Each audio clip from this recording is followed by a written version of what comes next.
ಬೆಂಗಳೂರಿನಲ್ಲಿ ಕಸದ ಲಾರಿಗೆ ಮತ್ತೊಂದು ಬಲಿಯಾಗಿದೆ. ಮೇಲಿಂದ ಮೇಲೆ ಕಸದ ಲಾರಿಗೆ ಬಲಿಯಾಗ್ತಿರುವವರ ಸಂಖ್ಯೆ ಹೆಚ್ಚಾಗ್ತಾನೆ ಇದೆ ಬೆಂಗಳೂರಿನಲ್ಲಿ.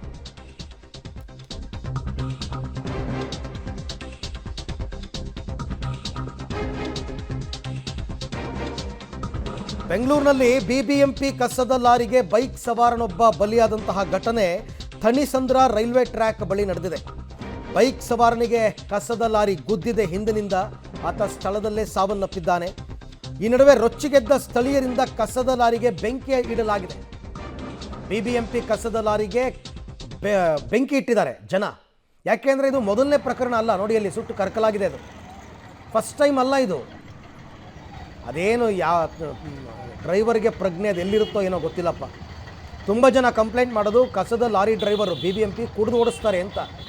ಆ ಸ್ಮೆಲ್ ತಡೆಯೋಕ್ಕಾಗಲ್ಲ, ಇಲ್ಲಾಂದರೆ ಓಡಿಸೋಕ್ಕಾಗಲ್ಲ ಅಂತ. ಅದು ಕಾರಣ ಸಾವಿರ ಇರಲಿ, ಕುಡಿದು ಗಾಡಿ ಓಡಿಸಿದ್ರೆ ತಪ್ಪೇ.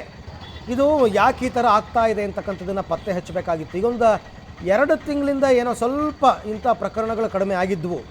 ಬಟ್ ಅದಕ್ಕಿಂತ ಹಿಂದೆ ತುಂಬ ಆಗಿದೆ ಬೆಂಗಳೂರಿನಲ್ಲಿ. ಅಯ್ಯೋ, ಒಂದು ಲಿಸ್ಟೇ ತೆಗಿಬೋದು. ಕಸದ ಲಾರಿಗೆ ಬಲಿಯಾದವರ ಪಟ್ಟಿ ಅಂತ ಬಿಡುಗಡೆ ಮಾಡೋದು ಬೇಕಾದ್ರೆ. ಆಮೇಲೆ ಪರಿಹಾರ ಗಿರಿಹಾರ ಅದೆಲ್ಲ ಸೆಕೆಂಡ್ರಿ. ಬಟ್ ಯಾಕೆ ಈ ಥರ ಆಗ್ತಾ ಇದೆ ಅಂತ ನೋಡಬೇಕು ಸ್ವಲ್ಪ ಟ್ರಾಫಿಕ್ ಪೊಲೀಸರು. ಈ ಬಗ್ಗೆ ಮತ್ತಷ್ಟು ಮಾಹಿತಿ ನನ್ನ ಕೊಲೀಗ್ ಪ್ರಕಾಶ್ ಅವರಿಂದ ಪಡ್ಕೊಳ್ಳೋಣ. ಪ್ರಕಾಶ್, ಯಾವಾಗ ನಡೆದ ಘಟನೆ, ಹೆಂಗಾಯಿತು ಈ ಆಕ್ಸಿಡೆಂಟು, ಮತ್ತು ಈ ಕಸದ ಲಾರಿ ಚಾಲಕನ ಸ್ಥಿತಿ ಹೇಗಿತ್ತು ಅಂತ ಡ್ರೈವಿಂಗ್ ಸಂದರ್ಭದಲ್ಲಿ? ಸದ್ಯದ ಮಾಹಿತಿಯ ಪ್ರಕಾರ ಈ ಘಟನೆಗೆ ಕಾರಣ ಏನು, ಯಾರ್ದು ತಪ್ಪು ಅನ್ನುವಂಥದ್ದು ಇನ್ನೂ ಕೂಡ ಸ್ಪಷ್ಟನೆ ಇಲ್ಲ. ಆದ್ರೆ ಮೃತಪಟ್ಟಿರುವಂತದ್ದು ಬೈಕ್ ಮೇಲೆ ಹೋಗ್ತಾ ಇದ್ದಂತಹ ಓರ್ವ ಬಾಲಕ ಅಂತ ಹೇಳಲಾಗ್ತಾ ಇದೆ. ಸೊ ಇದು 4ನೇ ಪ್ರಕರಣ ಇದೇ ಥಣಿಸಂದ್ರದ ಇದೇ ರಸ್ತೆಯಲ್ಲಿ ಆಗ್ತಾ ಇರೋದು. ಸೊ ಹೀಗಾಗಿ ಇದರಿಂದ ಸಿಟ್ಟಿಗೆದ್ದಂತಹ ಸ್ಥಳೀಯರು ಕೂಡ ಕಸದ ಲಾರಿಯನ್ನ ತಡೆದು ಆತನನ್ನ ಥಳಿಸುವಂತಹ ಒಂದು ಪ್ರಯತ್ನವನ್ನ ಕೂಡ ಮಾಡಿದ್ರು. ಆ ನಂತರ ಅಲ್ಲಿದ್ದಂತಹ ಸ್ಥಳೀಯರು ಕಸದ ಲಾರಿಗೆನೆ ಬೆಂಕಿ ಹಾಕುವುದಕ್ಕೆ ಕೂಡ ಮುಂದಾಗಿದ್ದಾರೆ. ಸೊ ಒಂದಿಷ್ಟು ಜನ ಸೇರ್ಕೊಂಡು ಬೆಂಕಿಯನ್ನ ಹಾಕಿದ್ದಾರೆ.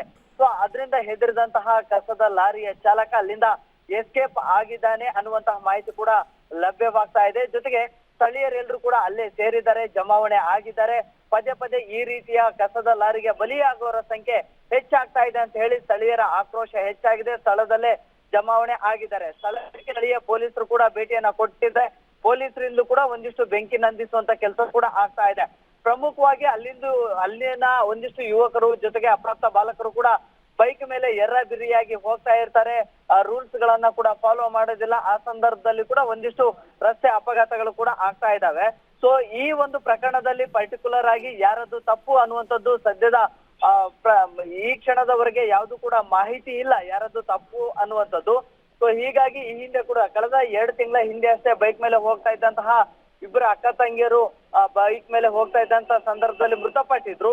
ಸೊ ಆ ಘಟನೆ ಮಾಸುವ ಮುನ್ನವೇ ಮತ್ತೆ ಈ ರೀತಿಯ ಘಟನೆ ಆಯ್ತಲ್ಲ ಅನ್ನುವಂತಹ ಆಕ್ರೋಶಕ್ಕೆ ಒಳಗಾಗಿ ಅಲ್ಲಿನ ಜನನೇ ಕಸದ ಲಾರಿಗೆ ಬೆಂಕಿಯನ್ನ ಹಾಕಿ ತಮ್ಮ ಆಕ್ರೋಶವನ್ನ ಹೊರ ಹಾಕಿದ್ದಾರೆ. ಜೊತೆಗೆ ಜನ ಅಲ್ಲಿ ಜಮಾವಣೆ ಆಗ್ತಾ ಇದ್ದ ಹಾಗೆ ಪೊಲೀಸರು ಅವರನ್ನ ಚದರಿಸುವಂತಹ ಕೆಲಸವನ್ನ ಕೂಡ ಮಾಡ್ತಾ ಇದ್ದಾರೆ. ಜೊತೆಗೆ ಸಂಬಂಧಪಟ್ಟಂತ ಮೇಲಾಧಿಕಾರಿಗಳು ಯಾರಿದ್ದಾರೆ ಅವರು ಸ್ಥಳಕ್ಕೆ ಬರಬೇಕು ಅನ್ನುವಂತಹ ಪಟ್ಟನ್ನ ಹಿಡಿದಿದ್ದಾರೆ. ಪದೇ ಇದೇ ರಸ್ತೆಯಲ್ಲಿ ಈ ರೀತಿಯ ಘಟನೆಗಳಾಗ್ತಾ ಇದೆ. ಬಿಬಿಎಂಪಿಯ ಕಸದ ಲಾರಿ ಚಾಲಕರಿಗೆ ತರಬೇತಿ ಕೊಟ್ಟರು ಕೂಡ ಈ ರೀತಿಯ ಪ್ರಕರಣಗಳಿಗೆ ಕಡಿವಾಣ ಬೀಳ್ತಾ ಇಲ್ವಲ್ಲ ಅನ್ನುವಂತಹ ಆಕ್ರೋಶವನ್ನ ಹೊರ ಹಾಕ್ತಾ ಇದ್ದಾರೆ. ಥ್ಯಾಂಕ್ ಯು ಪ್ರಕಾಶ್, ತಮ್ಮೆಲ್ಲ ಮಾಹಿತಿಗಾಗಿ ಧನ್ಯವಾದ. 108 ರೀಸನ್ ಹೇಳ್ಬೋದು, ಬಟ್ ಪ್ರಾಣ ಹೋಯ್ತಲ್ಲ, ಅವ್ರ ಕುಟುಂಬದ ಗತಿ ಏನು? ಅವ್ರನ್ನೇ ನಂಬ್ಕೊಂಡಿರ್ತಕ್ಕಂಥವ್ರು ಹೆಂಡತಿ, ಮಕ್ಕಳು, ತಂದೆ, ತಾಯಿ, ಏನಪ್ಪ.